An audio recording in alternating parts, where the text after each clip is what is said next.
Hello friends, welcome to self study वाला। मैं हूं गरिमा और आज हम देखने वाले हैं 23 अप्रैल का करंट अफेयर्स।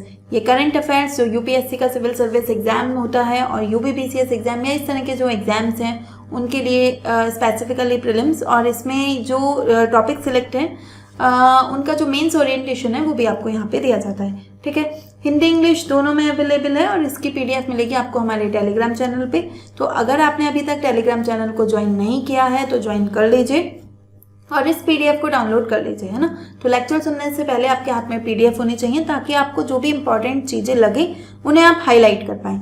तो चलिए शुरू करते हैं आज का हमारा पहला टॉपिक। ठीक है, कौन सी साइट बनी है भारत की 99वीं रामसर साइट? तो एक शेखा झील है, ये बनी है। तो हम इसके बारे में पूरा जानेंगे कि क्या है, कहाँ पर स्थित है, क्यों बनी है ना। और इसके साथ अब ये यूपी में है, तो यूपी में अब टोटल कितनी साइट्स हो गई हैं देखिए। जो रामसर साइट्स है ना वो एक बहुत बहुत इंपॉर्टेंट टॉपिक है, खाली प्रीलिम्स के लिए नहीं मेंस के लिए भी, है ना। प्रीलिम्स के लिए तो यहाँ से क्वेश्चन आते ही रहे हैं, है ना, कि पीसीएस में भी आईएएस में भी पूछा जाता है कि ये साइट कहाँ पर है। ठीक है, और इवन आईएएस के मेंस में भी इस पे क्वेश्चन आया है, सिविल सर्विस एग्जाम में मेंस में भी इस पे क्वेश्चन आया है रामसर साइट्स पे। तो मोस्ट इम्पॉर्टेंट टॉपिक है और ये और ज़्यादा इम्पॉर्टेंट क्यों है इसको समझते हैं। क्योंकि देखो ये भारत की 99वीं रामसर साइट है ना। तो 99 जो ये नंबर है ना ये काफ़ी इम्पोर्टेंट है।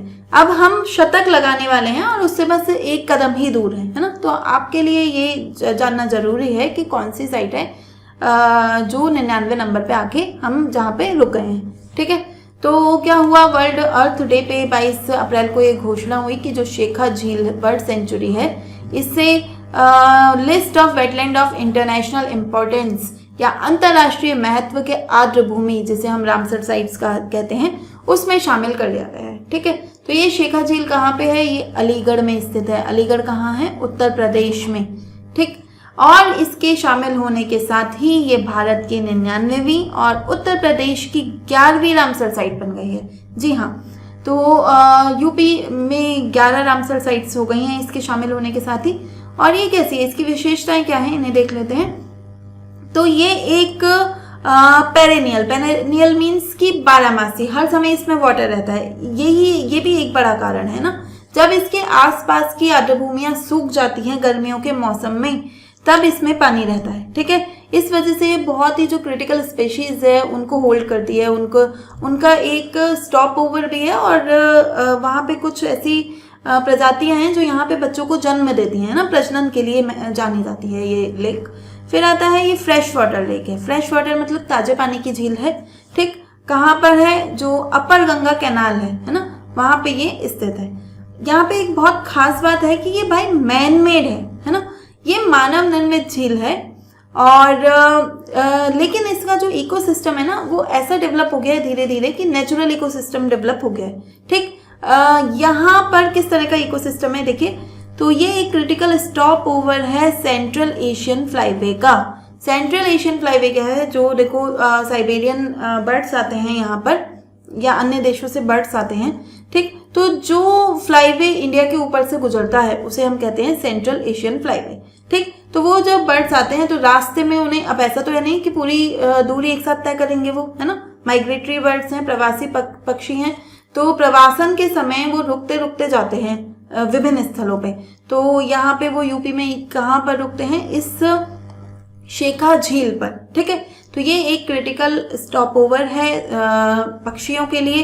कौन कौन से माइग्रेटरी बर्ड्स यहाँ पर आते हैं? तो देखिए, greylag goose, bar headed goose, pintail and common teal जैसे जो बर्ड्स हैं वो यहाँ पे आते हैं। इसी के साथ कुछ बर्ड्स के लिए जो यहाँ पे रेसिडेंट स्पेशीज हैं जो यहीं पे रहती हैं, ऐसी कुछ स्पेशीज, ऐसी कुछ बर्ड्स, उनके लिए ये एक अच्छा प्रजनन स्थल भी है ना। जैसे कि कौन सा एक इम्पॉर्टेंट बर्ड है? सारस क्रेन।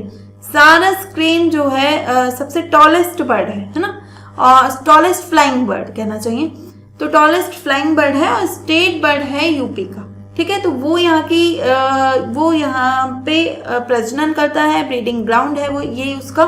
ठीक, वेजिटेशन यहाँ पे वनस्पतियां कैसी पाई जाती हैं? तो फाइटोप्लैंक्टन है, ठीक है, मैक्रोफाइट्स हैं। ठीक, और जिससे यहाँ पे क्या होती हैं? फिशेज अच्छी तादाद में होती हैं, और फिशेज होंगी तो वही जो पक्षियों की प्रजातियां हैं वो यहाँ पे सर्वाइव कर पाती हैं, है ना। अब है कि इसे रामसर साइट क्यों चुना गया, है ना। तो रामसर साइट चुनने के 9 क्राइटेरिया होते हैं, हमें क्राइटेरिया पे नहीं जाना, वहां से क्वेश्चन नहीं बनेगा, ठीक है। तो शेखा झील उनमें से किसी एक क्राइटेरिया को पूरा करती है। तो क्या पूरा करती है, वो कौन सा क्राइटेरिया जिससे शेखा झील पूरा करती है? तो ये देखो, vulnerable, endangered, critically endangered species को सपोर्ट कर रही है ना। यहाँ पे ऐसी प्रजातियां रह रही हैं, ठीक, या फिर यहाँ पे ऐसी प्रजातियां प्रवासन के समय आ रही हैं, है ना। तो इसके अलावा ये 20,000 से ज़्यादा वाटर बर्ड्स को सपोर्ट कर रही है ना। 20,000 से ज़्यादा वाटर बर्ड इस पर आते हैं, ये उनका आश्रय स्थल है, ठीक है। और सबसे बड़ी बात जो है, जो मैंने आपको बताया, ये पेरेनियल लेक है ना। 12 महीने ही इसमें पानी रहता है। 12 महीने पानी रहने की वजह से जब आपने देखा होगा कि यूपी में कितनी गर्मी पड़ती है, ठीक। तो ऐसे समय में जब आसपास के इलाके, जो आसपास के इलाकों में वाटर बॉडीज हैं, छोटी वाटर बॉडीज हैं, वो सूख जाती हैं, तब भी इसमें पानी बना रहता है और ये वहाँ की पक्षियों की प्रजातियों को सपोर्ट करती है ना, उन्हें पानी प्रोवाइड कराती है, ठीक। तो इसकी वहाँ के इकोसिस्टम में एक बहुत महत्वपूर्ण स्थान है, जिसकी वजह से इसे यहाँ पे चुना गया है, ठीक है। और इसके शामिल होने के साथ जैसा हमने देखा कि यूपी में कितनी 11 वेटलैंड्स बन गए हैं ना, 11 आर्द्रभूमियां बन गई हैं और अब यूपी को कहा जाने लगा है वेटलैंड हब।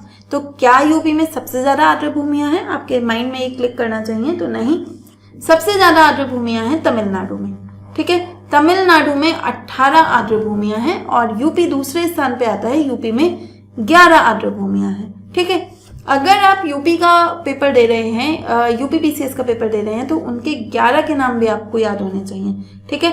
कौन सी 11 हमारी ऐसी आर्द्रभूमियां हैं और वो कहाँ पर स्थित हैं, कौन से डिस्ट्रिक्ट में स्थित है, ठीक। जैसे अपर गंगा रिवर बुलंदशहर में स्थित है, नवाबगंज बर्ड सेंचुरी उन्नाव में स्थित है, सांडी पक्षी अभ्यारण्य या सांडी बर्ड सेंचुरी हरदोई में है, समसपुर बर्ड सेंचुरी रायबरेली में है, सामन मैनपुरी में है, पार्वती अर्ग बर्ड सेंचुरी कहाँ पे है, गोंडा में है, सरसई नावर इटावा में है, सुर सरोवर या इसे कीथम लेक कहा जाता है, आगरा की मोस्ट फेमस लेक है ये आगरा की, हैदरपुर वेटलैंड मुजफ्फरनगर और बिजनौर दोनों में है। तो कहीं पे किसी बुक में आपको मुजफ्फरनगर भी मिल सकता है, किसी में आपको बिजनौर भी मिल सकता है, क्योंकि इसका जो एरिया है वो दोनों में पड़ता है, ठीक है। तो इसको ध्यान रखिएगा।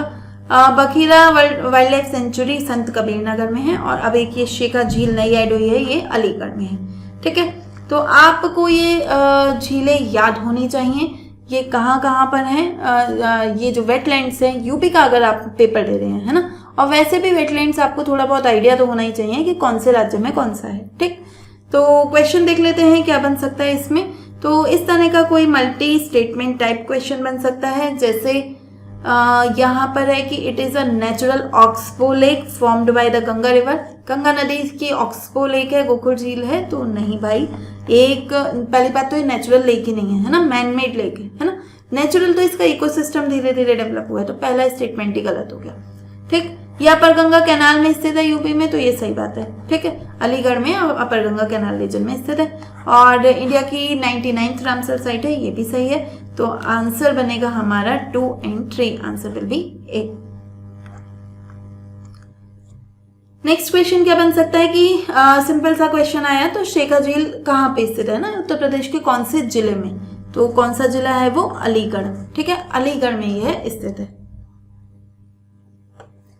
नेक्स्ट टॉपिक है हमारा promotion and regulation of online gaming rules 2026 का, ठीक है। तो ये नए रूल्स जारी हुए हैं। देखिए हुआ क्या था, है ना। हुआ ये कि हमारा जो गेमिंग मार्केट है ना, ऑनलाइन गेमिंग मार्केट, वो एकदम अनरेगुलेटेड है। आप देखो कि आजकल के जो बच्चे हैं, बच्चे क्या बड़े भी है ना, सबको ही ऑनलाइन गेम्स की लत लगी हुई है, ठीक है। और उससे भी दुख की बात है कि देखो आपने देखा होगा कि कुछ ऐसे गेम्स आते रहे हैं, जैसे blue whale game, Pokemon game, है ना।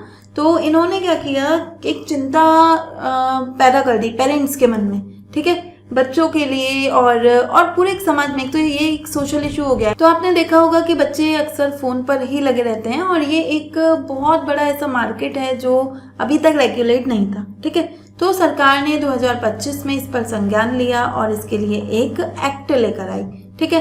एक्ट का क्या नाम था, promotion and regulation of online gaming act, ठीक है, या फिर ऑनलाइन गेमिंग का संवर्धन और विनियमन अधिनियम 2025, ठीक। ये बिल पास हो गया था। ठीक है। और कानून बन गया, लेकिन कानून कब तक लागू नहीं होता जब तक उसके लिए कुछ आप नियम नहीं बना दोगे, है ना। इसमें कानून तो बना दिया कि हाँ ये करेंगे, लेकिन आपने अभी वो चीज़ें की ही नहीं। जैसे इस कानून में लिख दिया कि रेगुलेटर बनाएंगे, लेकिन वो रेगुलेटर बना ही नहीं। तो अगर रेगुलेटर बन ही नहीं पाया तो फिर ये कानून लागू कैसे होगा, है ना। तो अब सरकार ने इसको नोटिफाई कर दिया है, इसके रूल्स जारी कर दिए हैं, और ये 1 मई, जो आगामी 1 मई है 2026 में, उससे ये लागू हो जाएगा, ठीक है। तो 26 इसके promotion of regulation of online gaming rules 2026 के ये सरकार ने इशू किए हैं। किसने इशू किए हैं सरकार की ओर से?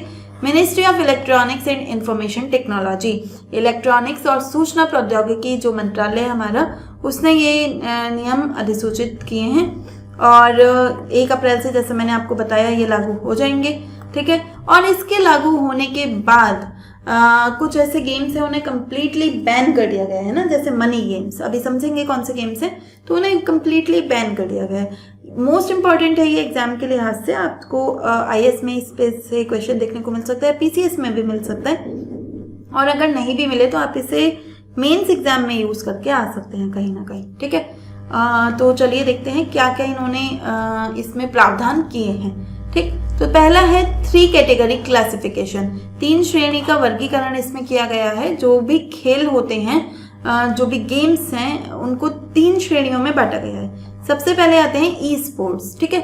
ई स्पोर्ट्स ऐसे गेम्स हैं जो कंपटीशन बेस्ड है ना, जिसमें आपको जीतने के लिए कुछ स्किल की जरूरत होगी।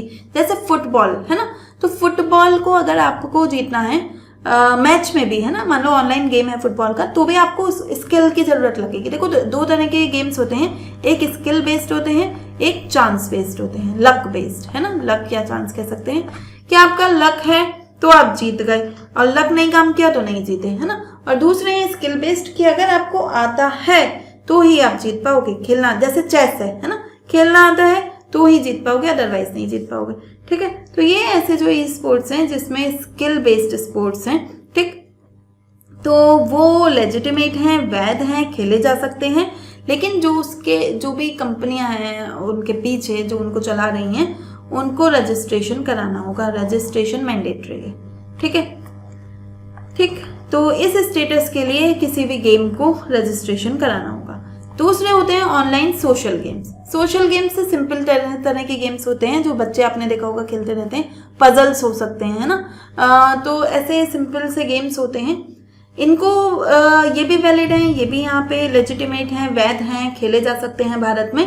और रजिस्ट्रेशन कराना होगा तो भाई आपके ऊपर है, करा भी सकते हो, नहीं भी करा सकते, है ना, वॉलंटरी है, ठीक है। तीसरा है online money games. Money games क्या होते हैं? जिसमें जीत हार पे पैसा लगता है, गैम्बलिंग, जुआ है एक तरह का, ठीक है भाई। इन्हें स्ट्रिक्टली प्रोहिबिटेड कर दिया गया है, अब ये गेम नहीं चलने वाले, ठीक है। ये इनएलिजिबल हैं रजिस्ट्रेशन के लिए, इनका पंजीकरण ही नहीं किया जाएगा। अब भारत में ऐसे मनी गेम्स नहीं चलेंगे जो बच्चों में जुए की लत लगा रहे हैं, है ना। तो इसको खत्म किया गया है। इसके अलावा और क्या किया गया है, और क्या प्रावधान है? इंस्टीट्यूशनल सेटअप, एक इंस्टीट्यूशन बनाया गया है, एक संस्था बनाई गई है, OGAI। फुल फॉर्म क्या है इसकी? Online gaming authority of India, ठीक है। इसमें क्या है, ये संस्था जो है MeitY का एक अटैच्ड ऑफिस है, ठीक, अटैच्ड ऑफिस की तरह काम करेगी मिनिस्ट्री ऑफ इंफॉर्मेशन टेक्नोलॉजी के अधीन, ठीक। और कॉम्पोजिशन इसमें कौन कौन है? तो इसमें एक तो जो चेयरमैन होंगे वो MeitY के एडिशनल सेक्रेटरी होंगे, ठीक है। जो ministry of IT information technology है उसके जो सचिव होंगे, अतिरिक्त सचिव, वो इसकी अध्यक्षता करेंगे। इसके अलावा इसमें ना कुछ और मिनिस्ट्री के ज्वाइंट सेक्रेटरी लेवल के अधिकारी होंगे, जैसे ministry of home affairs, finance ministry, ministry of information and broadcasting and ministry of sports, ठीक है। तो इनके जो सचिव हैं वो भी इसमें शामिल होंगे, है ना, संयुक्त सचिव स्तर के सदस्य इसमें शामिल होंगे, ठीक है। इसके अलावा तो हमने देख लिया कि ये क्या है ना, किस मंत्रालय के अधीन है। तो MeitY का अटैच्ड ऑफिस है, ठीक है। कौन कौन इसमें शामिल होगा तो ये देख लिया। इसकी शक्तियां क्या है ना। तो सबसे पहले तो देखो इसकी ना मेनली 3 शक्तियां हैं, ठीक है। सबसे पहले तो वो डिटरमाइन करेगी कि आपका गेम कौन सी कैटेगरी में आ रहा है ना। फिर ये कुछ गेम्स को बैन कर देगी, ठीक है। और तीसरा काम है कि अगर आपने इसको कोई कंप्लेन की है तो उसको रिजॉल्व करेगी। ठीक है, तो ये इसकी कुछ शक्तियां हैं। पहला तो ये क्लासीफाई करेगी गेम्स को, डिटर्मिनेशन टेस्ट करेगी कि ये कौन सी श्रेणी में आने वाले हैं, है ना। और फिर एक बैंड लिस्ट भी जारी करेगी कौन कौन से गेम बैन हैं, और फिर लोगों की कंप्लेन को भी सुनेगी। ठीक है, तो अभी तक जो था ना स्किल वर्सेस चांस का जो एक डिबेट चल रहा था कि स्किल वाले गेम्स को प्रमोट करना चाहिए या चांस वाले गेम्स को, तो इनने कहा भाई ये ही डिसाइड करेगी, है ना। इसको दे दी ये शक्ति कि आप डिसाइड करो कौन से गेम्स स्किल बेस्ड है उनको रखना है, कौन से चांस बेस्ड है और उनको हटाना है ना। ये सारी चीजें ये डिसाइड करेगी। इसके बाद है जो बैंक का रोल भी यहाँ पे डिसाइड किया गया है। ठीक, तो फाइनेंशियल जो इंस्टीट्यूशंस हैं, देखो अगर जो मनी गेम है ना, मनी गेम अगर चल रहे हैं तो खाते में पैसा आएगा, और खाते में पैसा आ रहा है, अकाउंट में पैसा आ रहा है, तो वो किसी बैंक से तो लिंक होंगे या फिर और किसी ऐसी फाइनेंशियल बॉडी से लिंक्ड होंगे। तो इन्होंने उन्हें सख्त निर्देश दिया है कि भाई बैंक्स आप अब लीगली बार्ड हो। ठीक है, आपको जो कानूनी रूप से मना कर दिया गया है कि आप ऐसे लेन देन में शामिल नहीं हो सकते। ठीक है, तो किसी भी तरह की इस तरह के जो मनी गेम्स हैं उनमें शामिल होने से उन्हें मना कर दिया है। लोगों के लिए एक जो यूजर्स हैं उनके लिए सेफ्टी फीचर्स हैं, कुछ सुरक्षा सुविधाएं दी गई हैं इन्हें, जैसे एज गेटिंग है। भाई देखो अभी क्या होता है कि कोई भी गेम ऐप स्टोर से डाउनलोड करो और खेलना शुरू करो। ठीक है, उन गेम में सेक्सुअल अब्यूज गेम्स भी हैं। ठीक है, आपने देखा होगा कि वर्चुअल रेप तक हो जाता है आजकल। ठीक है, तो ऐसे सेक्सुअल अब्यूज वाले गेम्स हैं, कुछ मारपीट वायलेंस वाले गेम्स हैं। ठीक है, तो बच्चों के लिए, माइनर्स के लिए वो अप टू डेट नहीं है, सही नहीं है। ठीक, तो उनको रोकने के लिए क्या है, एज गेटिंग है। एज गेटिंग में आपको अपनी एज सर्टिफाई करानी पड़ेगी, वहां पे एक वेरीफाई करानी पड़ेगी एज, और फिर माइनर्स को कुछ निश्चित गेमों को खेलने की इजाजत नहीं होगी, है ना। और पेरेंटल कंट्रोल भी है, पेरेंट्स भी कंट्रोल कर सकते हैं इसको। ठीक है, टाइम और स्पीड लिमिट है। ठीक, कि आप खुद ही चाहते हो कि आपका बच्चा कितनी देर खेले, है ना, तो टाइम लिमिट लगा दो। ठीक है, तो टाइम और स्पेंड लिमिट है यहाँ पे।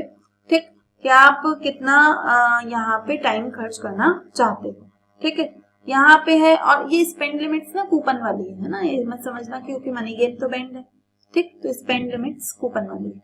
फिर है ग्रीवेंस रिड्रेसल सिस्टम, तो 2 टियर ग्रीवेंस रिड्रेसल सिस्टम है इसमें। पहला तो है भाई कि उस प्लेटफॉर्म पे कंप्लेन कर दो, आपको किसी गेम से कुछ शिकायत है तो प्लेटफॉर्म पे कंप्लेन कर दो। अगर उसने शिकायत अभी 30 दिन तक नहीं आपकी रिजॉल्व की तो आप सीधे भाई OGAI के पास पहुंच जाओ, वो आपकी क्या करेगा, शिकायत का निवारण करेगा। फिर आता है fair play monitoring. Fair play monitoring क्या है कि देखो कई बार ऐसे होता है ना कि आपको हराने के लिए कंपनियां क्या करती हैं, जिससे उन्हें बेनिफिट हो रहा होता है, तो कुछ बोट्स को डिप्लॉय कर देते हैं, है ना। तो बोट्स क्या करते हैं, मैनिपुलेट कर देंगे इनको। अब यहाँ पे टेक्नोलॉजी आएगी, टेक्नोलॉजी होगी कि कहीं कोई बोट तो आपके गेम को मैनिपुलेट नहीं कर रहा। ठीक है, तो वो टेक्नोलॉजी की मदद से ये इंश्योर करेंगे। ठीक है, फिर आता है काउंसलिंग सपोर्ट होगा। काउंसलिंग सपोर्ट क्या, लत लग गई है ना बच्चे को या बड़े को, किसी को भी, आपने देखा होगा कि लोग प्रेजेंट रहते हैं लेकिन माइंड में वो गेम ही चल रहा है ना। तो इन तरह की इन चीजों से बाहर निकलने के लिए, या फाइनेंशियल डिस्ट्रेस है ना, तो ये जो भी आपको मनोवैज्ञानिक या इस तरह की समस्याएं हैं तो उनके लिए काउंसलिंग भी प्रोवाइड कराई जाएगी।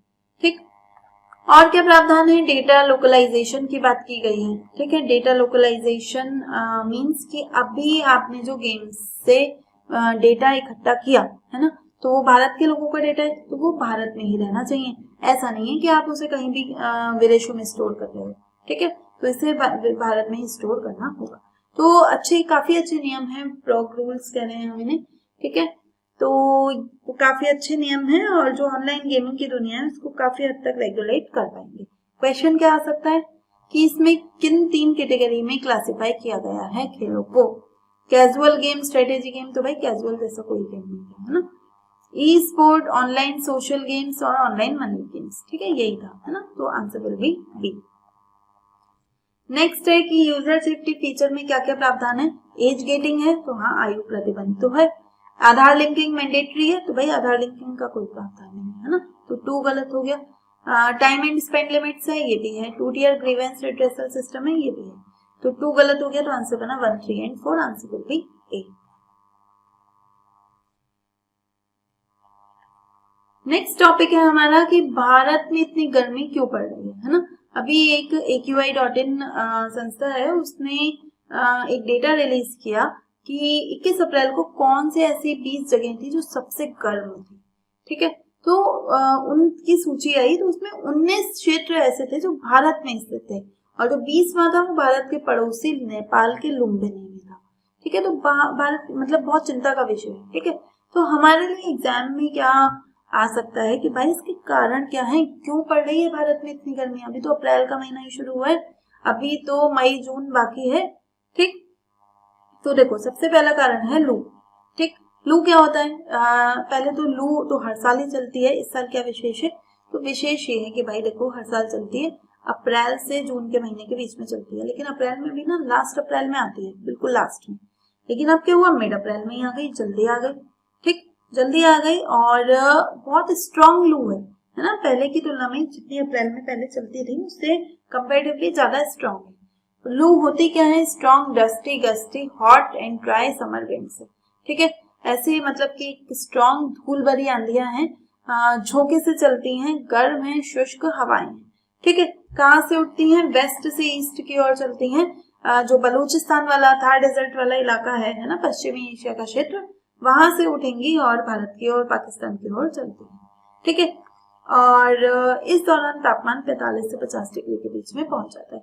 तो भारत अभी हमने आई थिंक एक महीना भी नहीं हुआ होगा, 30-35 दिन पहले हमने बात की थी कितनी ठंड क्यों पड़ रही है ना, नॉर्थ इंडिया में वापस से ठंड लौट आई है। और अब हम 30 दिन बाद ही बात कर रहे हैं कि इतनी गर्मी क्यों पड़ रही है ना। तो ये जो मौसम का फेर चल रहा है ये मानव स्वास्थ्य के लिए काफी हानिकारक है और दिखा रहा है कि देखो क्लाइमेट चेंज का असर कितना गहराने वाला है आने वाले समय में।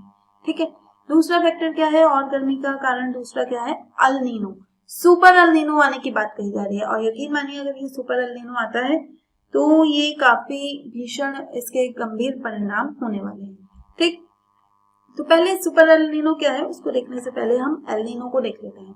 ठीक, एल नीनो क्या होता है, एक नेचुरल फिनोमेना है। आपने ये ज्योग्राफी में पढ़ा ही होगा, मैं बस आपको यहाँ पे हल्का सा थोड़ा रिवाइज करा देती हूँ कि देखिए ये नेचुरल फिनोमेना है। इसमें क्या होता है कि जो हमारा पैसिफिक ओशन है ना, खासकर जो ईस्टर्न पैसिफिक है और जो सेंट्रल पैसिफिक ओशन है वो थोड़ा सा गर्म हो जाता है ना, जितना उसका तापमान होता है उससे थोड़ा ज्यादा गर्म हो जाता है, जिसकी वजह से क्या होता है हवाएं ऐसी चलती हैं कि जो भारत वाला इलाका है, भारत में मानसून वो प्रभावित होता है और इवन विश्व में कई जगहों पे है ना, तो वर्षा नहीं होगी, गर्मी बढ़ जाएगी, सूखा पड़ने लगेगा। तो हमेशा जब भी एल नीनो आता है तो उस वर्ष बारिश बहुत कम होती है, गर्मी बहुत ज्यादा पड़ती है, सूखा अकाल ये जैसी समस्याएं देखने को मिलती है। ठीक है, तो ये तो था एल नीनो। ठीक, अब ये सुपर एल नीनो क्या है भाई, अगर ये जो सुपर एल नीनो में अभी मैंने बताया ना, समुद्र का जो सी सरफेस टेम्परेचर होता है, ऊपरी सतह का जो टेम्परेचर है, ठीक है, जो समुद्र का जल होता है उसकी ऊपरी सतह जो होती है उसका टेम्परेचर अगर जो एवरेज टेम्परेचर है उससे 2 डिग्री से ज्यादा बढ़ जाए, ठीक है, 2 डिग्री तक बढ़े तो एल नीनो। ठीक है, मान लो थोड़ी देर के लिए कि अगर उसका टेम्परेचर 17 डिग्री रहता है, ठीक, लेकिन बढ़ के 19 डिग्री हो गया तो एल नीनो है। लेकिन अगर बढ़ के 21 डिग्री हो गया, 2 डिग्री से भी 17 से 21 हो गया, है ना, तो अब इसे हम क्या कहेंगे, सुपर एल नीनो। इसके प्रभाव बहुत ही हानिकारक होंगे।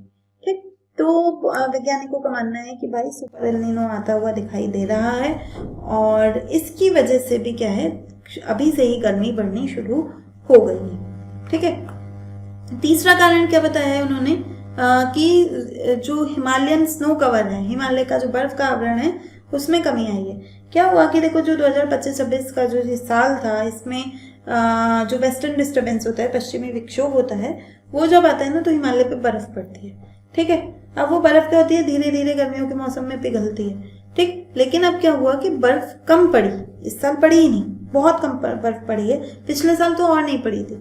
ठीक है, इस साल भी कम बर्फ पड़ी है। तो अगर बर्फ कम पड़ेगी तो देखो क्या होगा, एक होता है एल्बिडो। एल्बिडो क्या होता है, कोई भी सतह होती है, सूरज की किरणें आती हैं तो वो सतह ना उसको एब्जॉर्ब कर लेती है। ठीक है, लेकिन कुछ सूरज की जो गर्मी है उसको रिफ्लेक्ट भी कर देती है। तो ये जो हमने रिफ्लेक्ट किया है ये कहलाता है एल्बिडो।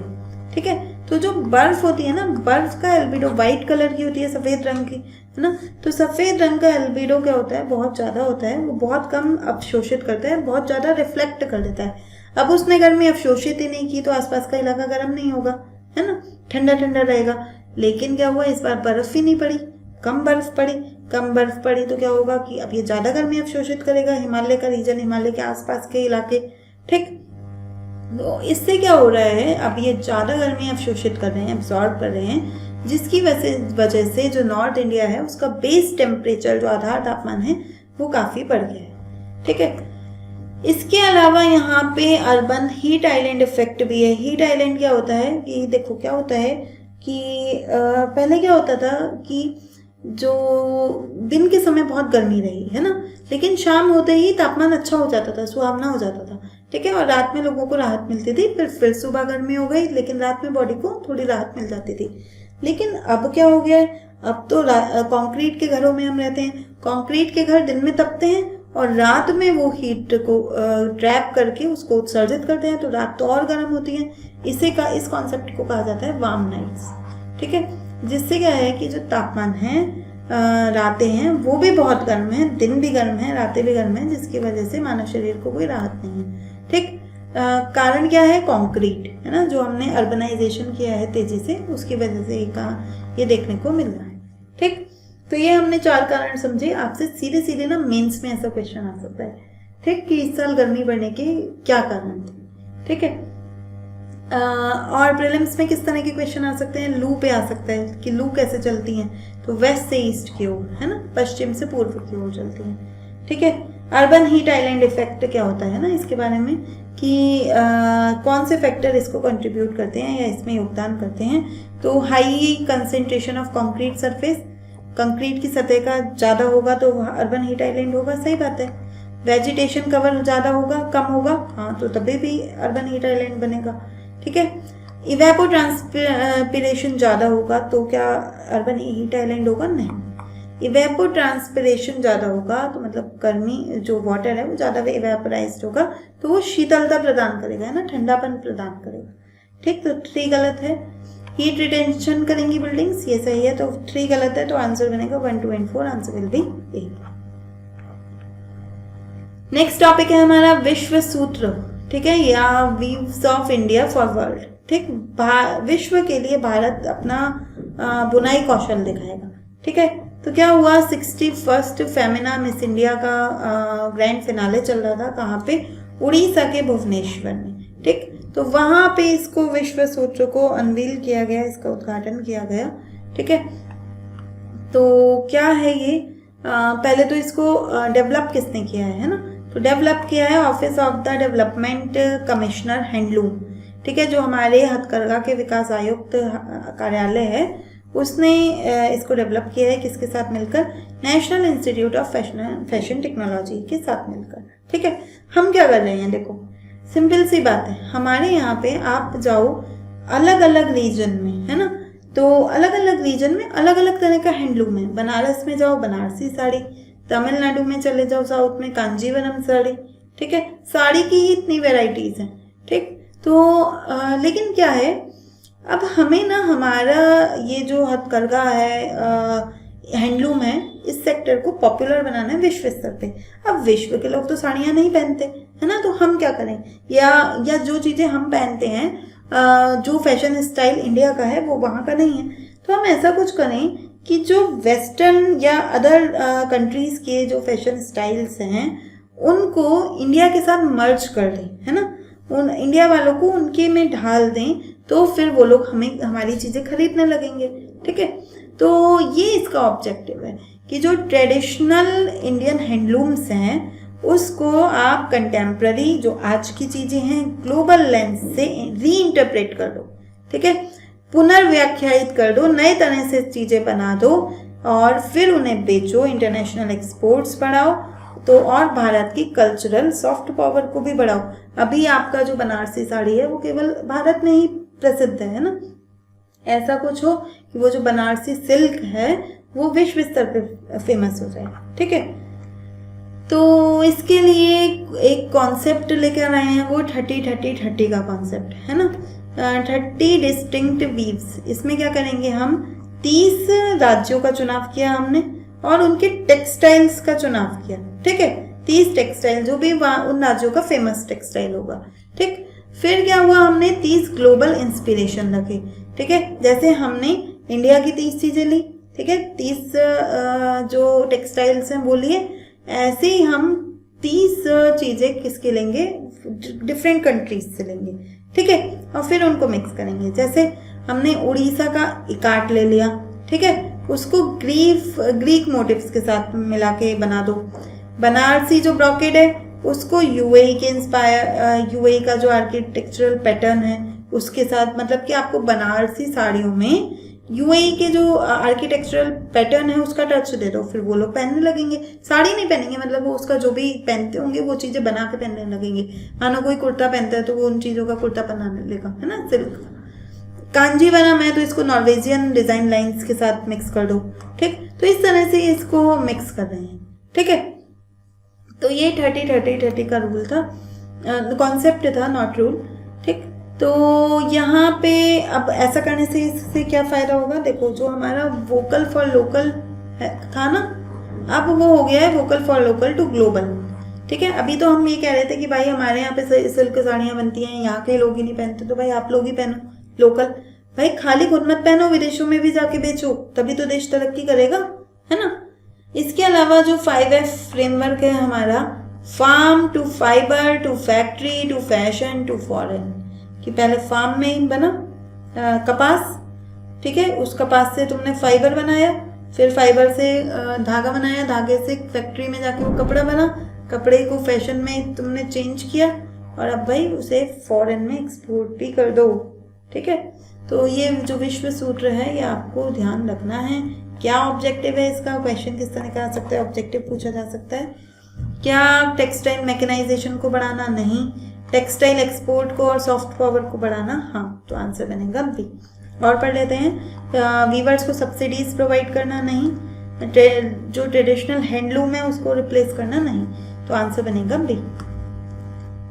नेक्स्ट टॉपिक है हमारा, भारत का पहला advance 3D semiconductor packaging unit बनाई जा रही है। जो भी भारत की पहली, एशिया की पहली, वर्ल्ड की पहली ऐसी चीजें हो ना, वो आपके एग्जाम के लिए काम की है। ठीक है, खासकर पीसीएस के लिए ये टॉपिक इम्पोर्टेंट है, पीसीएस के लिए। ठीक है, तो यहाँ पे भारत की पहली 3D सेमीकंडक्टर पैकेजिंग, यहाँ पे 3D ध्यान रखना है ना। अभी हम सेमीकंडक्टर के बारे में 2-3 बार पहले पढ़ चुके हैं ना, कि ये भारत की पहली ये इकाई वो इकाई, तो आपको ध्यान रखना है ये 3D सेमीकंडक्टर पैकेजिंग यूनिट है। कहाँ पे बनाई जा रही है, भुवनेश्वर उड़ीसा में। ठीक है, तो इसके लिए इन्फो वैली भुवनेश्वर में एक वो रखा गया था, एक सेरेमनी है ना, मतलब एक आयोजन रखा गया था अक्षय तृतीया के दिन, तो वहाँ पे इसको ओपन किया गया है।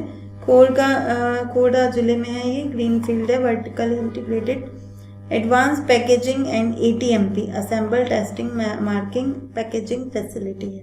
ठीक है, इसमें भी यही करेंगे, ATMP है तो असेंबल करेंगे, टेस्ट करेंगे, मार्किंग पैकेजिंग ये सब करेंगे। ठीक, लेकिन किसका 3D जो हमारा सेमीकंडक्टर है। ठीक है, कंपनी कौन सी, अभी 3D सेमीकंडक्टर क्या है उसको भी देखेंगे। कंपनी कौन सी है, हिप्स, हेट्रोजेनस इंटीग्रेशन पैकेजिंग सॉल्यूशन। ठीक है, यूएस की एक कंपनी है 3D ग्लास सॉल्यूशन, उसका इंडियन सब्सिडियरी है ना, इंडिया की कंपनी। लगभग 1943 करोड़ का ये निवेश करेगी। ठीक, और भारत का जो सेमीकंडक्टर मिशन चल रहा है 2.0, उसके तहत इसको बहुत तेजी से मतलब ऑपरेशनलाइज किया जा रहा है और उम्मीद है कि 2027 के लास्ट तक ये काम करना अच्छे से शुरू कर दें। ठीक है, तो देखो इसमें क्या किया गया है, हम जो सेमीकंडक्टर बनाते हैं ना वो सिलिकॉन से बनाते हैं। ठीक, अब ये सिलिकॉन से नहीं बनाएंगे, अब ये किससे बना रहे हैं, 3D ग्लास। ठीक है, तो 3D ग्लास से क्या बनाया जाएगा, सेमीकंडक्टर बनाया जाएगा, सिलिकॉन से नहीं, 3D ग्लास से। ग्लास को ही क्यों, क्योंकि देखो ग्लास जो है, जो और अन्य सामग्रियां हैं उनसे थोड़ा सा स्टेबल है। कैसे स्टेबल है, आपने देखा होगा कि थर्मल स्टेबिलिटी है। ठीक है, जो मतलब गर्म ठंडा बहुत तेजी से नहीं होता।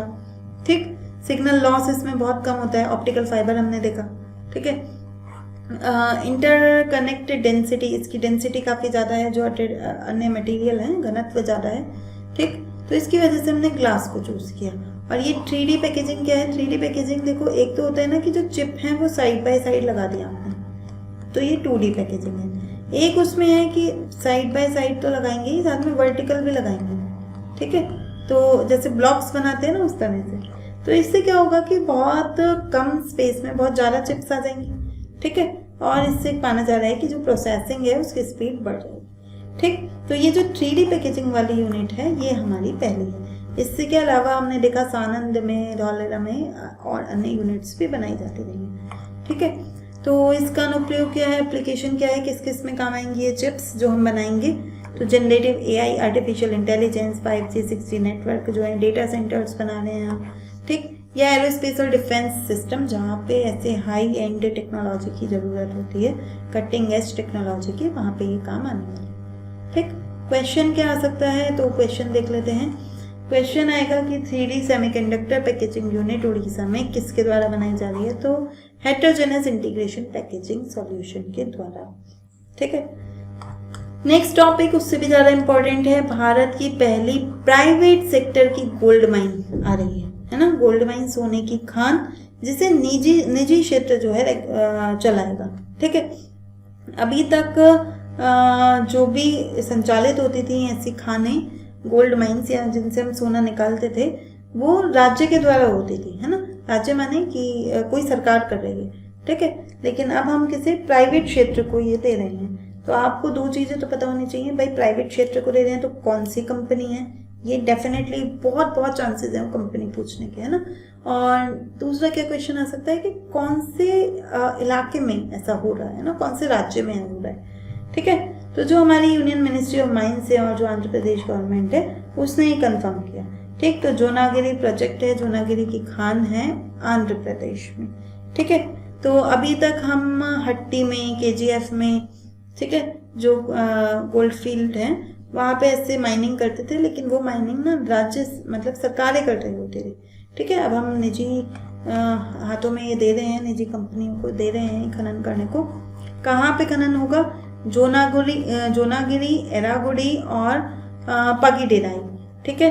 ये कुछ गांव हैं आंध्र प्रदेश के, वहाँ पे ये होगा। आंध्र प्रदेश गांव, कुर्नूल जिला, आंध्र प्रदेश राज्य, कुर्नूल जिला। और गांव कौन से हैं? जोनागिरी, एरागुड़ी और पगीडेराई, ठीक है। तो इनके नाम आपको ध्यान रखने हैं। और कौन कौन कंपनियां हैं? तो आपको ये जो जियो मैसूर सर्विस इंडिया लिमिटेड है ना, जियो मैसूर, इसका नाम आपको ध्यान रखना है। ये प्राइमरी ओनर है, ये सबसे बड़ी कंपनी है जो इसको ऑपरेट कर रही है। दूसरा है डेक्कन गोल्ड माइन, ठीक है। ये स्ट्रेटेजिक पार्टनर है, बस ऐसे ही है ना, रणनीतिक पार्टनर है इसकी।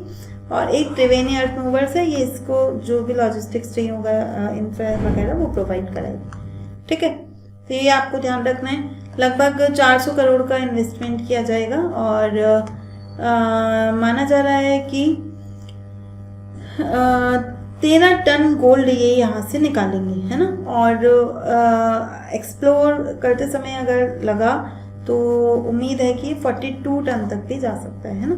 करीब एक साल में करीब 750 किलो से 1 किलो, मतलब 1 टन तक ये हर साल गोल्ड निकालेंगे। और जैसा जानते हैं कि 13 टन है ना, 750 किलोग्राम निकाला हर साल, तो 15 साल चलेगी ये, ठीक। तो ये ध्यान रखना है। कैसे निकाला जाएगा? तो कार्बन एंड लीच प्रोसेस होती है। इसमें क्या होता है कि कार्बन में उसको घोल लेते हैं ना, जो सोना है, और फिर कार्बन से उसको बाद में अलग कर लेंगे, ठीक है।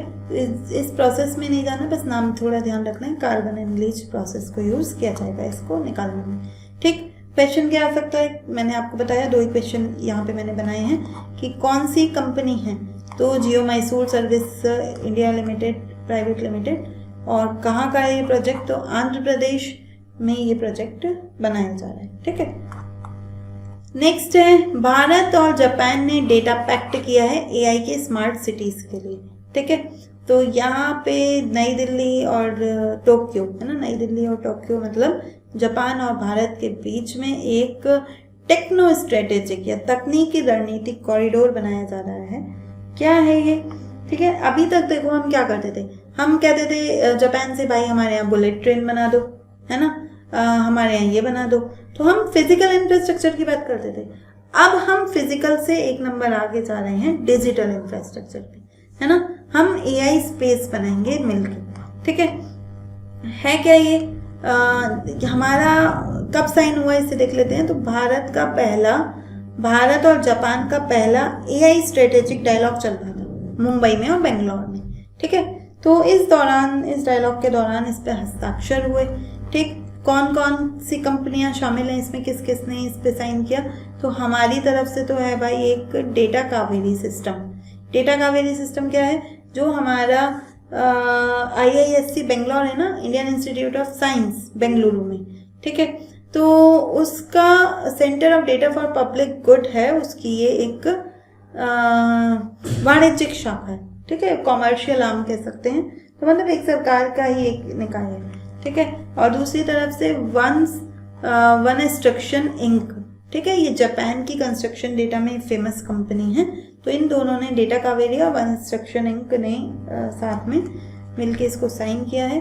क्या करेंगे, देखो इसका मेनली क्या काम है। अभी तक हम क्या है ना, इसमें हम एक ना मतलब डेटा इकट्ठा करेंगे, पूरा जो भी जिला है या वो पूरा जो अर्बन एरिया है उसका एक डिजिटल फुटप्रिंट बना देंगे, ठीक है। डिजिटल ट्विन कह सकते हो कि जो जैसा दिख रहा है ना हमारा जिला, सेम एग्जैक्ट वैसा का वैसा ही हम डिजिटली बना दें।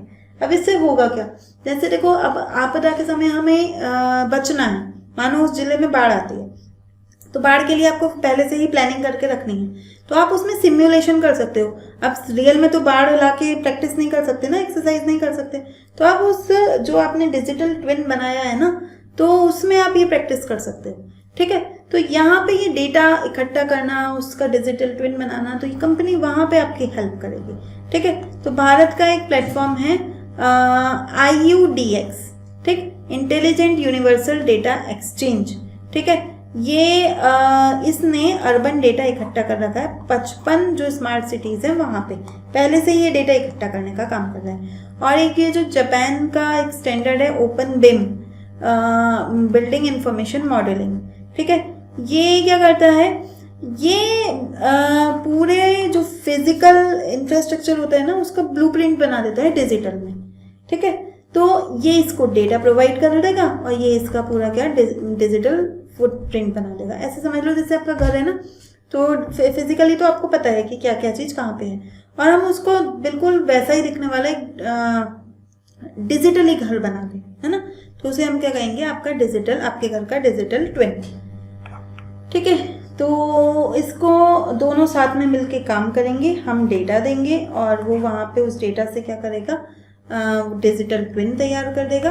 और फिर हम उस डिजिटल ट्विन से क्या करेंगे, सिमुलेशन करेंगे डिजास्टर्स का, है ना। अब हम उसमें लाएंगे बाढ़ उस घर में या उस अर्बन बॉडी में या शहर में, ठीक है। और या फिर ऐसे कि वहाँ पे कहाँ पे हम सौर ऊर्जा पैनल लगा सकते हैं, ना। तो सारी जो प्लानिंग है वो हम डिजिटल उसमें करेंगे, वहाँ पे देखेंगे कि क्या फ़ायदे क्या नुकसान है, फिर उन नुकसानों को कम करके फिर हम रियल में उसको अप्लाई करेंगे, है ना। तो काफ़ी एक अच्छा इनिशिएटिव है।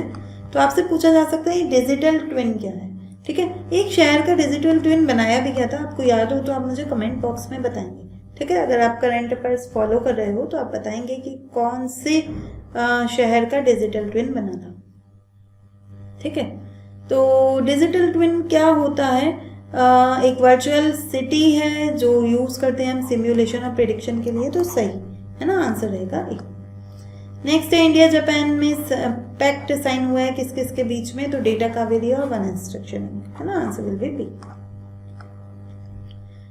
लास्ट टॉपिक है आज का हमारा, एक नई स्पेशी की खोज हुई है, कैलमारिया गारोएंसिस, ठीक है। गारो का एक रीड स्नेक है ना, गारो जो पहाड़ियाँ हैं वहाँ पे रीड स्नेक है।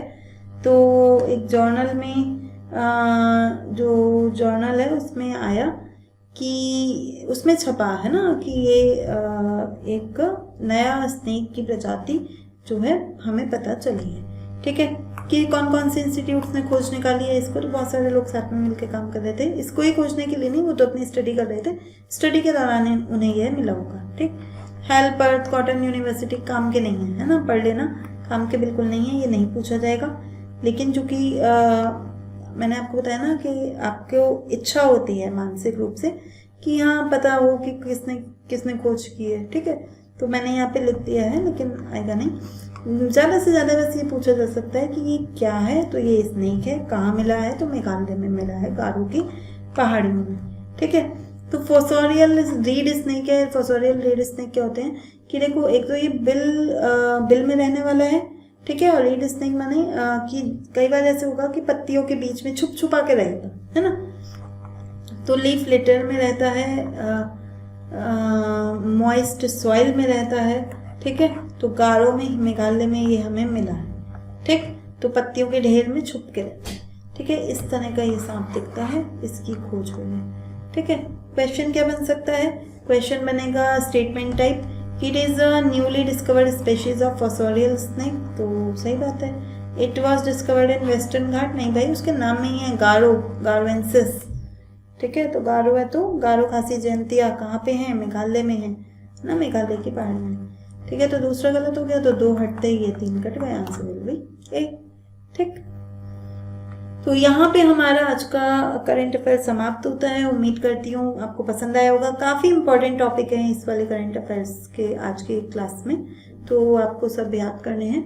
ठीक है, याद नहीं मतलब आपको कई बार पढ़ लेना है, 3-4 बार, तो वो जो चीज़ें आपके माइंड में रह जाती है ना, वहीं से ही क्वेश्चन सॉल्व हो जाते हैं। ठीक है, तो बताइए मुझे आपको कैसा लगा, अच्छा लगा हो लाइक कीजिए, शेयर कीजिए अपने दोस्तों के साथ, और कमेंट बॉक्स में मुझे बताएं आपको वीडियो कैसा लगा। मिलते हैं नेक्स्ट क्लास में। Thank you.